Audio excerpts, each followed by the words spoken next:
मेघा की डोली दरवाजे पर खड़ी थी। उसकी सास शोभा आरती का थाल लेकर दरवाजे पर पहुंची तो बेटे निखिल ने आरती करने से मना कर दिया। सीमा, इनके हाथ से ये आरती की थाली पकड़ लो। और हाँ, आपको आरती के लिए कहा किसने था? आपका रिश्ता पापा से था। पापा भी बस दुनिया में नहीं है, इसीलिए बेहतर यही होगा कि आप हम तीनों से दूर रहें। कर दिया ना मूड खराब हम सबका, अब जाओ यहाँ से।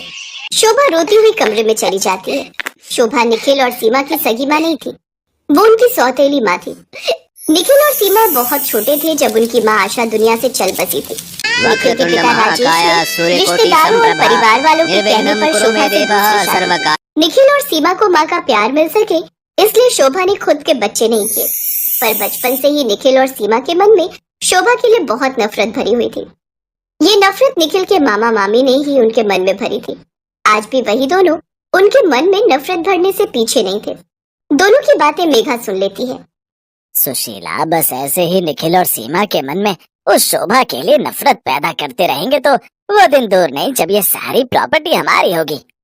हाँ हाँ, वो तो ठीक है, पर तुमने वो पागल करने वाली दवाई दोबारा मंगवाई नहीं जो हम सीमा और निखिल को देने वाले हैं, जिससे वो दोनों पागल हो जाएंगे। बस 15-20 दिन में वो दवाई आ जाएगी।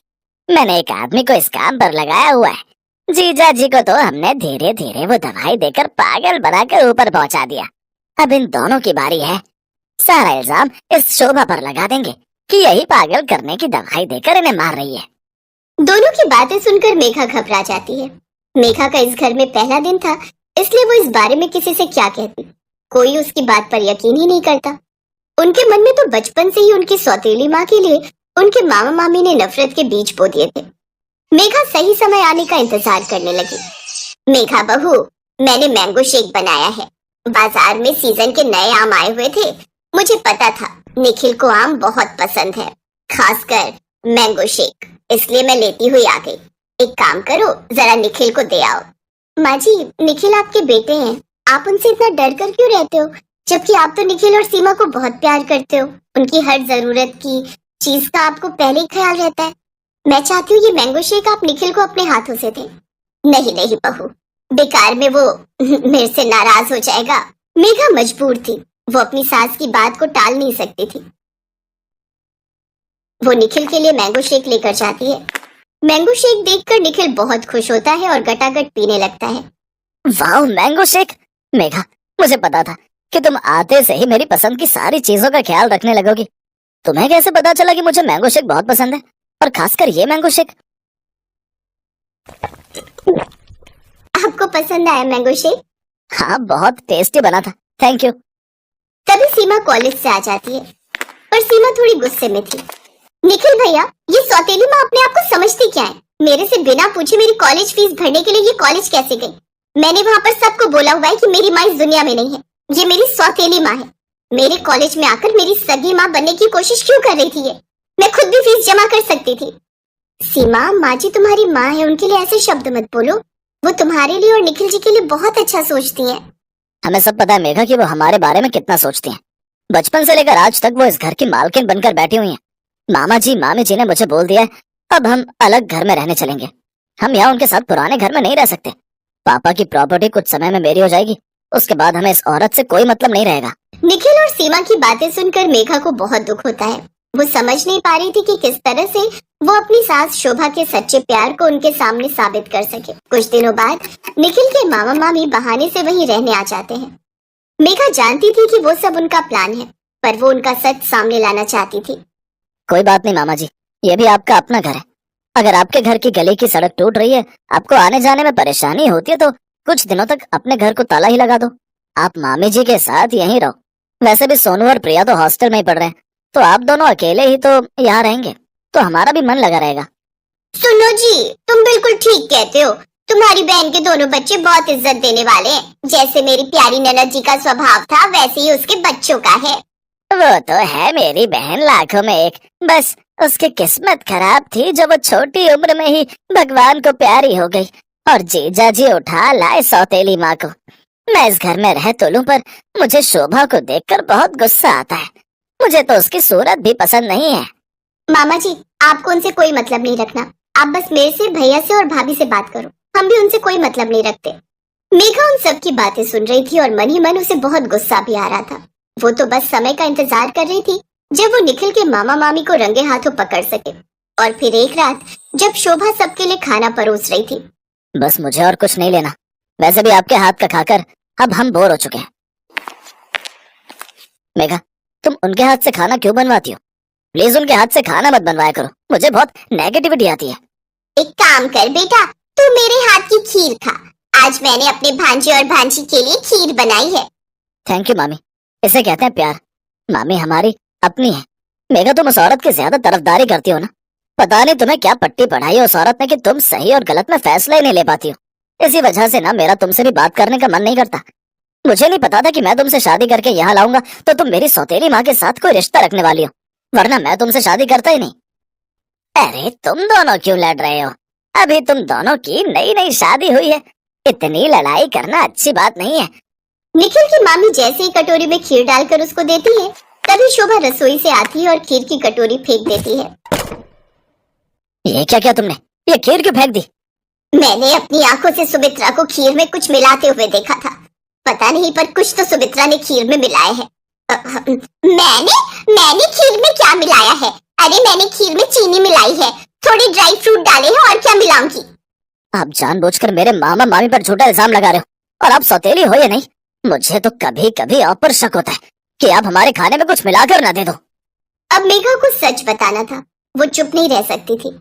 माँ जी सही कह रही हैं, आपके मामा मामी बिल्कुल ठीक नहीं है। इन्होंने आपके पापा को खाने में भी हमेशा दिमाग को पागल करने वाली दवाई मिलाई थी, जिस कारण वो सदमे का शिकार होकर बीमार हो गए और इस दुनिया से चले गए।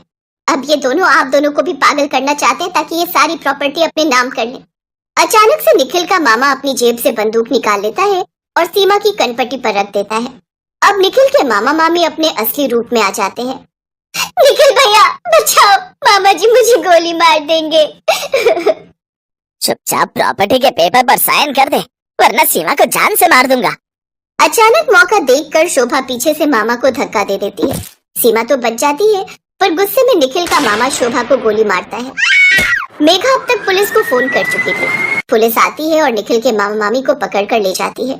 उन्हें तो अपने किए की सजा कानून देता है, पर निखिल और सीमा ने बचपन से जो शोभा के सच्चे प्यार को ना पहचानने की गलती की थी, उसके लिए उन्हें बहुत दुख होता है।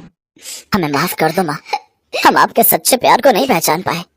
माँ, अगर आज आप ना होते तो मेरी जान ही चली जाती। हमें माफ कर दो माँ। शोभा की आंखों में खुशी के आंसू थे।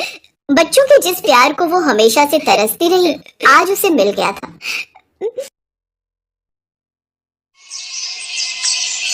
रोहित और कंचन एक दूसरे से बहुत प्यार करते थे। रोहित अमीर था जबकि कंचन गरीब घर की थी। उनकी शादी में इसी बात को लेकर बहुत अड़चनें आ रही थी। रोहित की माँ सुलोचना स्वभाव की बहुत चालाक थी। वो अपने बेटे रोहित की शादी किसी अमीर लड़की से करना चाहती थी। इसलिए रोहित ने अपने पापा की मदद से कंचन के परिवार वालों के सामने एक मंदिर में शादी कर दी। जीती रहो बहू। पापा, आपको लगता है मम्मी इस शादी को मंजूरी देंगी?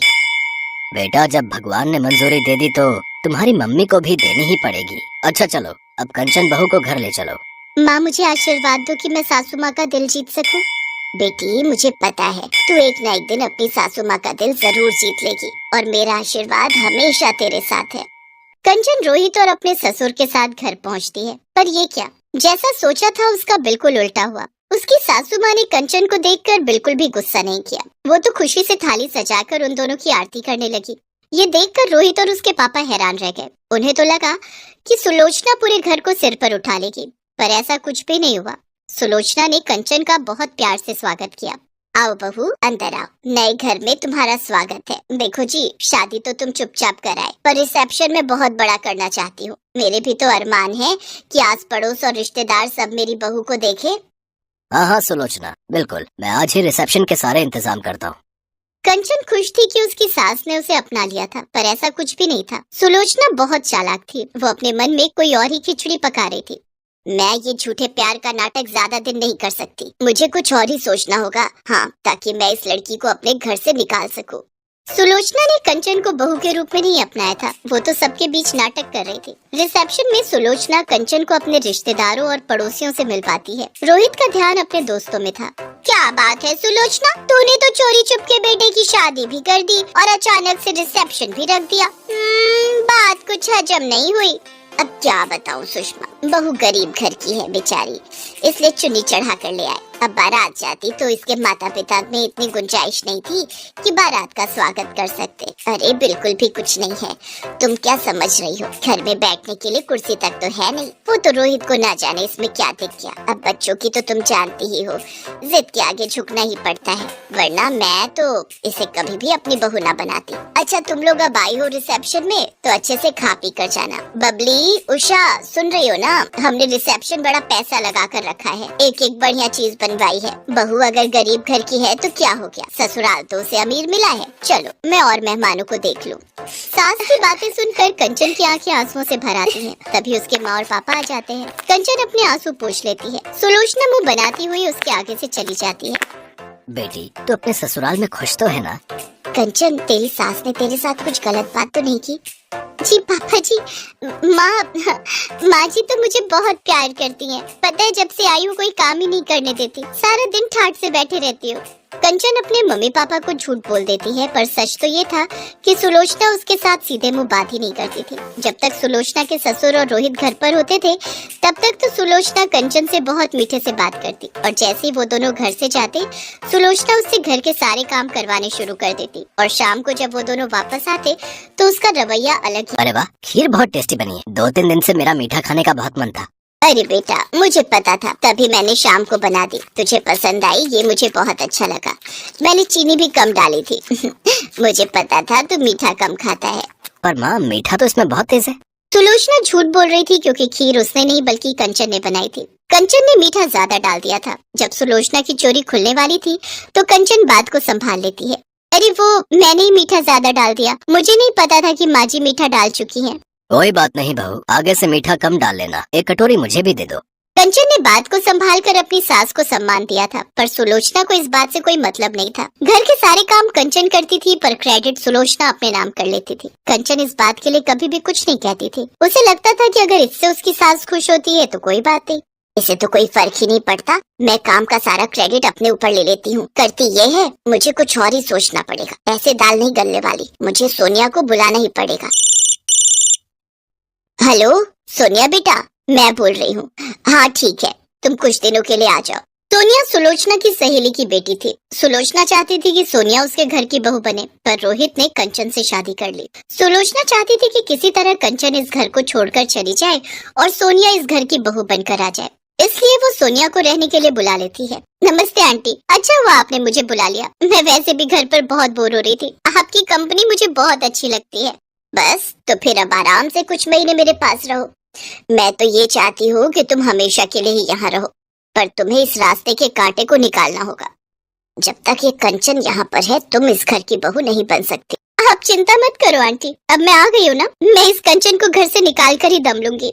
बस तो फिर बन गई बात। तुम आज रोहित के लिए साउथ इंडियन खाना बनाओ, उसे साउथ इंडियन खाना बहुत पसंद है। दिल का रास्ता पेट से होकर गुजरता है। रोहित तुम्हारे हाथ का बढ़िया खाना खाएगा तो अपने आप तुम पर लट्टू हो जाएगा। पर आंटी, मुझे तो खाना बनाना आता ही नहीं है, मैं कैसे बनाऊंगी? अरे तो कोई बात नहीं, खाना कंचन बना लेगी। जब रोहित और उसके पापा आए तो मैं बोल दूंगी तुमने बनाया है, बस हो गया काम। सोनिया रसोई में जाती है और कंचन को मीठी मीठी बातों में फंसाकर साउथ इंडियन खाना बनाने के लिए कहती है। कंचन, आज मेरा साउथ इंडियन खाने का बहुत मन है, प्लीज तुम डोसा, सांभर और इडली वगैरह बना दोगी, बहुत मन कर रहा है। ठीक है, तुम बैठो, मैं तैयार कर देती हूँ। कंचन बहुत ही स्वादिष्ट साउथ इंडियन खाना तैयार करती है। रोहित और उसके पापा के आने का समय हो रहा था। तभी कमरे में से सुलोचना की चीखने की आवाज आती है। कंचन दौड़ती हुई कमरे में जाती है। बाथरूम में फर्श पर साबुन गिरा हुआ था, उस पर पैर फिसल गया, मेरी कमर। माँ जी, मैं डॉक्टर को फोन करके बुलाती हूँ, चलिए आप आराम से बिस्तर पर लेट जाइए। कुछ देर बाद डॉक्टर के आने पर पता चलता है कि सुलोचना की कमर का मांस फट गया है, जिस कारण उसे कुछ दिन बेड रेस्ट करना होगा। कंचन रसोई में सुलोचना के लिए कुछ हल्का बनाने चली जाती है। सब लोग कमरे से बाहर आ जाते हैं। सोनिया, यही मौका है, तुम मेरी सेवा करके सबका दिल जीत सकती हो, फिर आराम से तुम इस घर की बहू बन जाओगी। नो आंटी, मैं आपके वॉशरूम और टॉयलेट साफ नहीं कर सकती। अभी अभी डॉक्टर ने कहा कि आपको बेड पर ही वॉशरूम और टॉयलेट करना है, ये सब मुझसे नहीं होगा। मुझे इन सब कामों से बहुत चिढ़ होती है। जब आप ठीक हो जाओगे तभी मैं आऊंगी, अभी तो मैं जा रही हूँ। मैंने मॉम को फोन कर दिया था, वो गाड़ी भेज रही है। जब आप ठीक हो जाओगे तो मुझे फोन कर देना, मैं आ जाऊंगी। सोनिया की बात सुनकर सुलोचना की आंख खुल जाती है। वो जिसे अपना समझ रही थी वो वास्तव में अपनी नहीं थी। थोड़ी देर बाद कंचन कमरे में आती है, सुलोचना को अपने हाथों से खाना खिलाती है और उसके बाद दवाई देकर वॉशरूम करवाती है। कंचन सुलोचना की बहुत सेवा कर रही थी। अपनी बहू के इतने अच्छे व्यवहार को देखकर सुलोचना की आंखों में आंसू आ जाते हैं। उसने कंचन के साथ कितना बुरा किया था। सोनिया जाने लगती है। अच्छा आंटी जी, मैं चलती हूँ, आप मुझे फोन कर देना जब भी बुलाना होगा, मैं आ जाऊंगी। नहीं बेटा, अब तुम्हें परेशान होने की और बेवजह यहाँ आने की कोई जरूरत नहीं है। मेरी बहू है मेरी सेवा करने के लिए और मेरा ख्याल रखने के लिए। तुम अपने घर में खुश रहो और हाँ, जब शादी करो तो कार्ड भेज देना, मैं अपनी बहू कंचन के साथ जरूर आऊंगी। अपनी सास के मुंह से ऐसा सुनकर कंचन खुशी के आंसू रो पड़ती है और अपनी सास के गले लग जाती है। सोनिया मुंह बनाती हुई वहाँ से चली जाती है। कुछ दिनों बाद सुलोचना की तबीयत ठीक हो जाती है। अब उसका व्यवहार कंचन के साथ बहुत अच्छा हो गया था। ये देखकर रोहित और उसके पापा भी बहुत